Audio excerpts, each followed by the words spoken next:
Welcome to my channel Kaustubham. నీ జీవితంలో నీవు సహాయం చేసుకోవటం ప్రారంభించకపోతే నీకు ఇతరులెవరూ సహాయపడరు. మనిషి సులభంగా లభించిన దేనినైనా హీనంగా చూస్తాడు. అందుకే జీవితం మనిషి పట్ల కఠినంగా వ్యవహరిస్తుంది.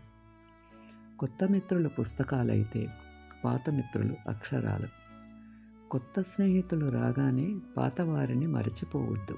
ఎందుకంటే ఎన్ని పుస్తకాలు చదవాలన్నా కావలసినది అక్షరాలే కాబట్టి. 100 మంది 100 రకాలుగా చెప్తారు. అవన్నీ పట్టించుకొని ప్రశాంతతను కోల్పోవద్దు. నీ అంతరాత్మ చెప్పిందే చేయి. ఎందుకంటే అది నిన్ను ఎప్పుడూ మోసం చేయదు. గొడుగు వర్షాన్ని ఆపలేదు, కానీ నీవు తడవకుండా కాపాడుతుంది. అలాగే ప్రయత్నం విజయాలన్నీ అందించలేకపోవచ్చు, కానీ గెలవడం ఎలాగో నేర్పిస్తుంది.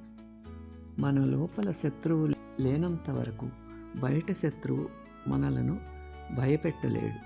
నీ బలహీనతలు గ్రహిస్తే భగవంతుడిలో లోపాలు గ్రహిస్తే సమర్థుడివి. గుణపాఠం నేర్చుకుంటే వివేకివే. Thanks for watching. Like, share and subscribe my channel.